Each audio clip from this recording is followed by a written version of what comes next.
एक ऐसी लड़की की कहानी जिसके साथ सामूहिक रेप हुआ है और उसका सब साथ छोड़ देते हैं। क्या वह अपराधियों को सजा दिला पाएगी? उसका आगे क्या होगा? नमस्कार दोस्तों, आज आपके सामने पेश है बहुत ही इमोशनल लव स्टोरी, तुम ना होते अगर। मानवी और उसकी 3 सहेलियां इमरजेंसी वार्ड में भर्ती है। चारों के साथ सामूहिक रेप हुआ है और हालत गंभीर है। सहेलियों के चाचा भी गंभीर घायल हैं, उनका भी इलाज चल रहा है। वार्ड के बाहर मानवी के माता पिता और उसके ससुराल वाले और शेखर सभी बहुत परेशान हो रहे हैं। पुलिस सबको समझाती रहती है कि सब अपराधी जल्दी ही पकड़े जाएंगे। एसपी राव की बहन के साथ भी रेप हुआ है, वह भी गंभीर हालत में है। हरियाणा में जाट आरक्षण उग्र हो गया है, भारी हिंसा फैली हुई है। कहीं गाड़ियों को तोड़ा जा रहा है, कहीं वाहनों में आग लगाई जा रही है। पुलिस मामला शांत करने में लगी हुई है। शेखर मानवी का रिश्ता हो चुका है और कुछ ही दिनों में उनकी शादी होने वाली है। शेखर सोचता रहता है कि कब मानवी को होश आएगा। तब एसपी राव बोलता है, हमने बहुत से अपराधी अरेस्ट किए हैं, इनमें से किसी को भी होश आते ही पहचान कराई जाएगी और दोषियों को कड़ी सजा मिलेगी। 3 दिन बाद चाचा को होश आता है। पुलिस चाचा को अपराधियों के फोटो दिखाती है। चाचा कुछ को पहचान जाता है। जो 3 लड़कियां होती हैं वह उनका चाचा होता है। फिर सब लड़कियों को भी होश आ जाता है, उनके आंखों में आंसू होते हैं। शेखर मानवी को समझाता है कि सब ठीक हो जाएगा। फिर जेल में सभी गुंडों को पीटा जाता है। वह राव को मौत की धमकी देते हैं। गुंडों का सरगना भाईजान, जो बड़ा ही खतरनाक आदमी है और एक बड़ा राजनेता है, उसकी ऊपर तक पहुंच होती है। उन गुंडों में उसके भी 3 परिवार वाले शामिल होते हैं जो जेल में हैं। वह गुंडों से बोलता है, उन लड़कियों में इतना डर बैठा दो कि कोई भी हमारे खिलाफ गवाही न दे पाए। उधर एसपी राव सब लड़कियों से कहता है कि तुम्हें गवाही देनी होगी। लड़कियां तैयार हो जाती हैं कि हम गवाही देंगी। एसपी खुश होता है। रात में मानवी के घर वालों और बाकी लड़कियों पर गुंडों के धमकी भरे फोन आते हैं कि अगर गवाही देने की कोशिश की तो तुम्हें बर्बाद कर दिया जाएगा। लड़कियां डर से सहम जाती हैं। मानवी बहुत रोती है। शेखर के घर वाले बोलते हैं, क्या जरूरत थी गवाही देने की? मीडिया के सामने आते ही तुम बदनाम हो जाओगी। तुम्हारे साथ हम भी बदनाम हो जाएंगे। अब शादी के कुछ ही दिन बचे हैं। हमारा एहसान मानो कि तुम्हारे साथ रेप के बाद भी हम शादी करने को तैयार हैं। मानवी सास की बात सुनकर बुरी तरह रोने लगती है। उधर चाचा के दबाव में तीनों लड़कियां भी गवाही देने से मना कर देती हैं। उधर एसपी राव की बहन को अभी तक होश नहीं आया। वह खुश है कि लड़कियां कल गवाही देंगी। फिर अदालत में सभी लड़कियों को लाया जाता है। मानवी समेत सभी लड़कियां अपराधियों को पहचानने से मना कर देती हैं और कहती है यह वह लोग नहीं हैं। एसपी राव को झटका लगता है। फिर अदालत सभी दोषियों को छोड़ देती है और लड़कियां फूट फूट कर रोने लगती है और गुंडे हंसते हुए निकल जाते हैं। घर आकर मानवी पूरी रोती है। शेखर उसे समझाता है कि हमारे सामने और कोई भी रास्ता नहीं था। उधर गुंडे छूटकर भाईजान के पास जाते हैं और भाईजान उन्हें देखकर पूरा खुश होता है। उधर एसपी राव पूरा परेशान होता है कि अब क्या होगा। दोषी खुलेआम घूम रहे हैं। जाट आरक्षण खत्म हो चुका है और शांति हो चुकी है। उधर राव की बहन अंकिता को होश आता है। वह अपने भाई के सामने फूट फूट कर रोती है। वह फिर घर आ जाते हैं। अंकिता को पता लगता है कि और लड़कियों ने गुंडों के खिलाफ गवाही देने से मना कर दिया। वह फोन पर उन सभी लड़कियों को समझाती है कि तुम्हारी चुप्पी से अपराधी और खतरनाक हो जाएंगे, उन्हें सजा दिलाना बहुत जरूरी है। मगर सभी लड़कियां मना कर देती हैं और अंकिता खुद ही गवाही देने को राजी हो जाती है। राव उसे बहुत समझाता है कि तुम्हारा चुप रहना ही ठीक है। भाईजान बड़ा ही खतरनाक आदमी है, मगर अंकिता अपनी जिद पर अड़ जाती है। वह फोटो से अपराधियों को पहचान लेती है। उधर गुंडों में खलबली मच जाती है और भाईजान राव को धमकी देता है कि अगर तुम्हारी बहन ने गवाही देने की कोशिश की तो तुम्हें ख़त्म कर दिया जाएगा। एसपी राव भाईजान पर भड़क जाता है। ये खबर अखबारों में छपती है कि अंकिता अपराधियों के खिलाफ गवाही देगी। मानवी और लड़कियां वह सोचती हैं कि अब तो दोषी पकड़े ही जाएंगे। उनके घर वाले चुप रहते हैं। फिर राव अपनी बहन को लेकर अदालत के लिए कार में चलता है। रास्ते में उस पर गुंडों का पूरा हमला होता है और गोलियां बरसती है। राव की कार पलट जाती है और फिर वह कार के नीचे से निकलने लगते हैं। तभी वहां गुंडे सामने आकर अंकिता को गोलियों से भून डालते हैं और भाग जाते हैं। अंकिता भाई की बाहों में दम तोड़ देती है। राव बहुत रोता है। फिर अदालत में गुंडे रिहा हो जाते हैं और हंसते रहते हैं। ये खबर सुनकर मानवी और उसकी 3 सहेलियां डर जाती है। एसपी इस घटना से पूरा टूट जाता है और उसकी पत्नियों से बहुत समझाती है। तभी एसपी पर भाईजान का फोन आता है। वह कहता है हमसे टकराने का यही अंजाम होता है। राव आंख बंद करके फोन काट देता है और रोता रहता है। फिर राव तीनों लड़कियों के पास जाकर समझाता है कि मेरी बहन उन जालिमों के लिए कुर्बान हो गई है। अब तुम ही उन्हें सजा दिला सकती हो। तुम्हें उनके खिलाफ गवाही देनी ही पड़ेगी, नहीं तो वह पता नहीं कितनों को बर्बाद कर देंगे।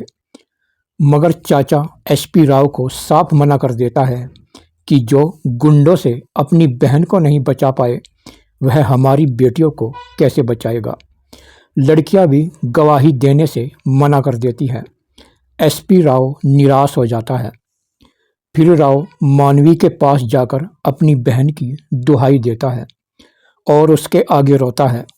मानवी के घरवाले राव को गवाही देने से मना कर देते हैं। राव मानवी से कहता है जो तुम्हारे साथ हुआ क्या तुम चाहोगी वह औरों के साथ भी हो। राव फिर उसे समझाकर निराश होकर वापस चला जाता है। मानवी रात भर सोचती रहती है और वह गवाही को मान जाती है। सास का फोन आता है कि अगर गवाही दी तो शादी टूट जाएगी। मगर शेखर मानवी को सहारा देता है कि तुम गवाही दो, मैं तुम्हारे साथ हूँ। राव खुश होता है। फिर डॉक्टरी रिपोर्ट होती है। मानवी गवाही को तैयार हो जाती है।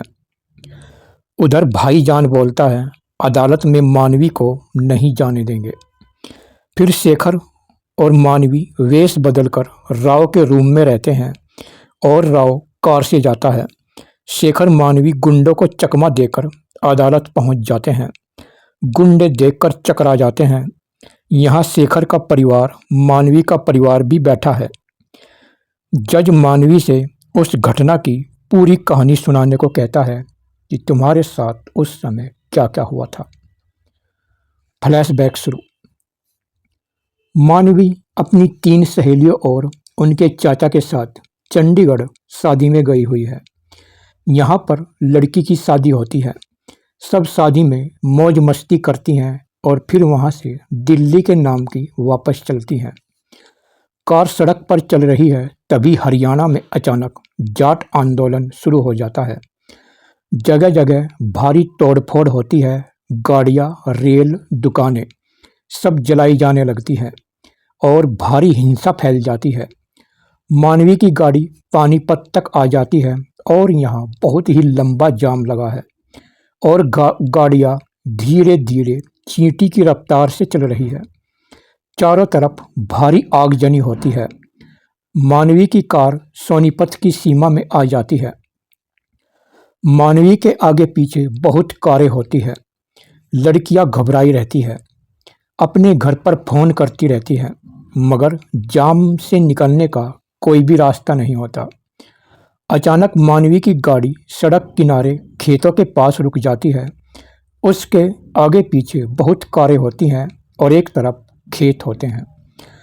अचानक यहाँ सैकड़ों गुंडे आते हैं और उनके हाथों में मोटे मोटे डंडे होते हैं। उन्हें गुंडे गाड़ियों पर टूट पड़ते हैं और कारों के शीशे तोड़ने लगते हैं। जो विरोध करता है उसे पीटकर घायल कर दिया जाता है। सभी कारों से यात्रियों को उतारकर कारों में आग लगा दी जाती है। महिलाएं चिल्लाकर विरोध करती हैं। उनके जेवर और पैसे लूट लिए जाते हैं। फिर गुंडे मानवी और सहेलियों को जबरदस्ती कंधों पर उठाकर खेत में ले जाते हैं। वह बुरी तरह चिल्लाती रहती है और चाचा विरोध करता है तो उसे पीटकर अधमरा कर दिया जाता है और मानवी और लड़कियों के कपड़े फाड़कर खेत के अंदर ले जाकर उनके कपड़े फाड़कर उनके साथ सामूहिक भयानक रेप होता है। वह बुरी तरह चिल्लाती रहती है मगर बचाने कोई नहीं आता और गाड़ियों की लड़कियों के साथ भी रेप होता है। जो और गाड़ियां होती हैं उनकी महिलाओं के साथ भी रेप होता है। कुछ लड़कियां फटे कपड़ों में जान बचाकर भागती हैं और होटलों में जाकर उन्हें छुपना पड़ता है। कुछ देर बाद पुलिस एक्शन होता है। मानवी और सहेलियों की हालत खराब हो जाती है। सब बेहोश हो जाती हैं और पुलिस को आता देख गुंडे लड़कियों को उसी हालत में छोड़कर भाग जाते हैं और कुछ पकड़े जाते हैं। यहाँ पर फ्लैशबैक खत्म हो जाता है। मानवी ये सब घटना बताकर बुरी तरह रोने लगती है। मानवी की कहानी सुनकर पूरी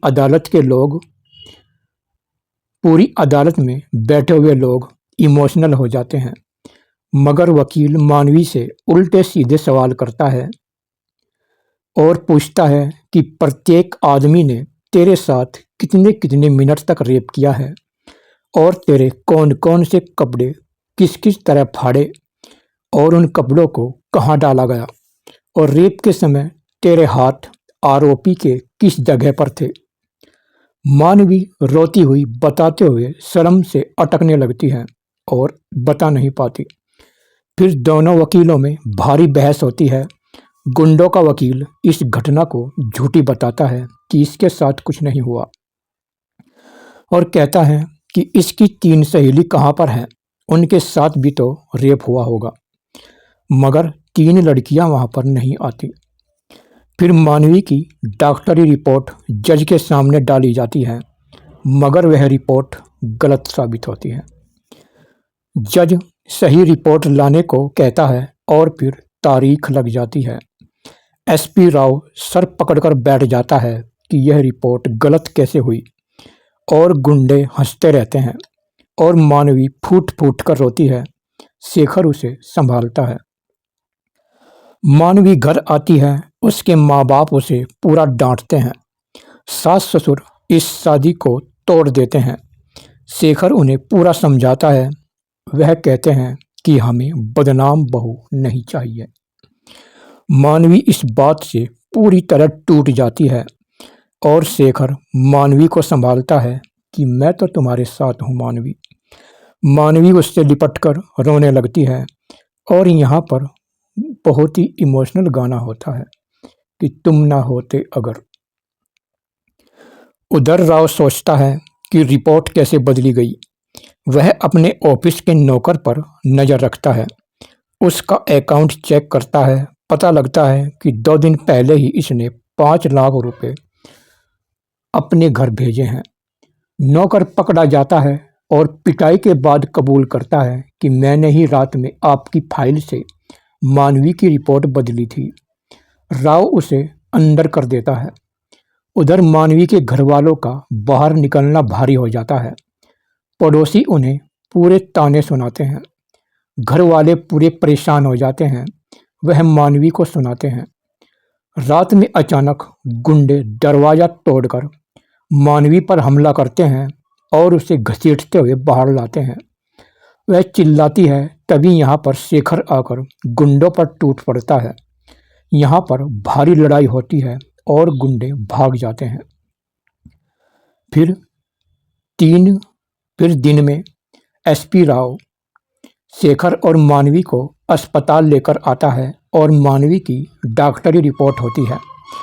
मानवी की जांच के बाद डॉक्टरनी ऑफिस में रिपोर्ट बनाती है।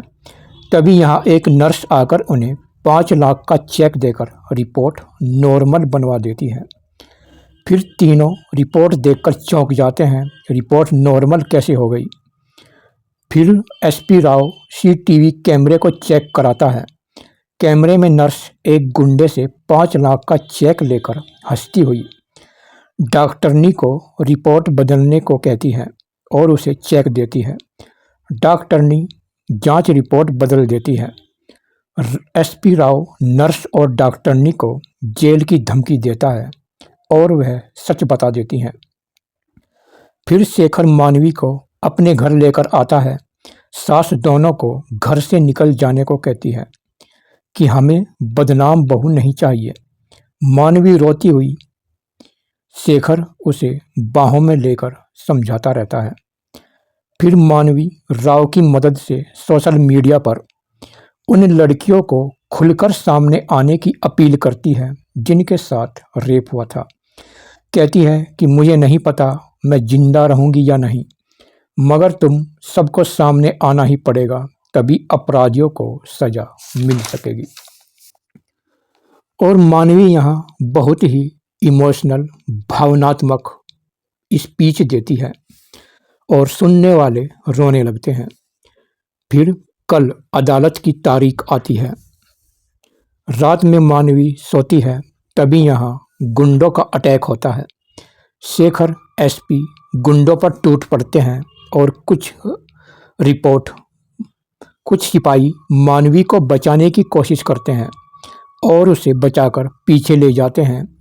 अचानक उसके नाक पर नशीला रुमाल रखकर बेहोश कर दिया जाता है। वह सिपाही गुंडे होते हैं। अचानक वह मौका देखकर मानवी को कार में डालकर भाग जाते हैं। एसपी शेखर कार का पीछा करता है। मानवी को भाईजान के सामने पटका जाता है। तभी उसे बांध दिया जाता है। तभी उसके सामने भाईजान आता है। कहता है, तू मेरे गुंडों को सजा दिलाना चाहती थी, मगर जब तू ही तारीख पर नहीं जाएगी तो मेरे सारे गुंडे छूट जाएंगे और उन पर कभी कोई भी केस नहीं होगा और तू हार जाएगी, क्योंकि जो वहाँ आंदोलन में हुआ था उसका मास्टरमाइंड मैं ही था। तुम सबके साथ रेप करके भी हम आज़ाद घूमेंगे। तुम किसी में भी इतनी हिम्मत नहीं है कि जो हमारा बाल भी बांका कर सके, और मेरे गुंडों के छूटते ही तुझे जान से मार देंगे, क्योंकि भाईजान अपने दुश्मनों की निचोड़ कर जान ले लेता है, इसीलिए मेरा नाम भाईजान है। मानवी गुस्से में बोलती है, कल तेरा आखिरी दिन है भाईजान। मेरा पति शेखर और मेरा भाई एसपी राव तुम्हारी मौत बनेंगे। भाईजान मानवी को बहुत पीटता है और उसका सर पानी में डुबो कर उसकी हालत खराब कर देता है। उधर राव और शेखर मानवी को ढूंढते रहते हैं और सोचते हैं हम तारीख पर नहीं जा पाएंगे और हम हार गए हैं और सब गुंडे अब रिहा हो जाएंगे। उधर अदालत में मानवी का इंतजार होता रहता है। वकील गुंडों को बरी कराने को कहता रहता है। फिर राव और शेखर भाईजान के अड्डे पर पहुंच जाते हैं और यहाँ बड़ी भारी लड़ाई होती है। उधर जज गुंडों को बरी होने का आदेश देना चाहता है। गुंडे खुश हो रहे हैं, मगर तभी दर्जनों लड़कियां गवाही के लिए आ जाती हैं जिनके साथ रेप हुआ था। गुंडों का देखते ही होश उड़ जाते हैं। लड़कियां जज को अपनी डॉक्टरी रिपोर्ट सौंपती है और कहती है ये गुंडे सोच रहे थे कि मानवी को किडनैप करके ये सब बच जाएंगे। वह यहाँ नहीं आ पाएगी, उसका किडनैप हो चुका होगा, मगर उसे पता था कि मेरे साथ क्या होगा। उसने जो सोशल मीडिया पर भावुक मैसेज दिया था उसने हमारी आत्मा को झकझोर दिया है और आज सारे अपराधियों को सजा मिलेगी। फिर सब लड़कियां अपनी अपनी गवाही देने लगती हैं। उधर एसपी राव और शेखर भाईजान के अड्डे को तबाह कर देते हैं और मानवी को ढूंढते हैं। वह बेहोश मिलती है। फिर दोनों भाईजान को भयानक तरीके से भयानक मौत देते हैं। मानवी बेहोश हो जाती है। मानवी बेहोश पड़ी रहती है। उसे अस्पताल लाया जाता है। उधर लड़कियों की गवाही से जज सभी गुंडों को मौत की सजा सुनाता है। गुंडों में सन्नाटा पसर जाता है। लड़कियों के घर वाले बहुत खुश होते हैं और चाचा भी बहुत खुश होता है। सभी शेखर और मानवी के घर वालों अस्पताल में दौड़े हुए आते हैं। राव और शेखर सब अस्पताल में ही होते हैं मानवी के पास। मानवी को होश आता है, उसे पसीने छाए रहते हैं। वह उठकर कहती है, हम केस हार गए हैं शेखर, हम केस हार गए हैं, अब क्या होगा, वह गुंडे छूट गए होंगे। शेखर एसपी भी उदास हो जाते हैं। तभी चाचा यहाँ पर सभी लड़कियों को लेकर आता है। लड़कियाँ कहती हैं, नहीं मानवी, तुम जीत गई हो और हमारी जीत हुई है। मानवी हैरान होती है। 3 लड़कियां बताती है जो उसकी सहेली होती है। वह कहती है कि मानवी ने हमें मैसेज किया था कि मुझे गुंडे अदालत तक नहीं जाने देंगे और रास्ते में मार सकते हैं।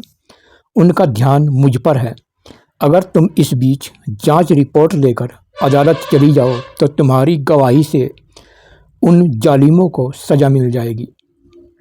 मगर हमारे साथ इन लड़कियों ने भी गवाही दी है और सब गुंडों को मौत की सजा मिल गई है। मानवी सुनकर बड़ी खुश होती है और सब लोग खुश हो जाते हैं। सब लड़कियां मानवी को अपना आदर्श मानती हैं और उसके साथ सेल्फी लेती है। फिर शेखर की माँ मानवी को अपने घर की बहू मान लेती है। एसपी राव की आंखों में खुशी के आंसू होते हैं। वह कहता है कि मेरी बहन का बदला पूरा हो गया है। और इस तरह इस फिल्म का अंत होता है और यहाँ पर वही गाना होता है कि तुम्हारे बिना अधूरा था दिल का सफ़र, तुम ना होते अगर, तुम ना होते अगर। ये गाना इस फिल्म का बहुत ही फेमस गाना है। और दोस्तों, आपको ये स्टोरी कैसी लगी और इसमें सबसे अच्छा सीन आपको कौन सा लगा और सबसे डरावना सीन कौन सा लगा, कमेंट बॉक्स में ज़रूर बताना।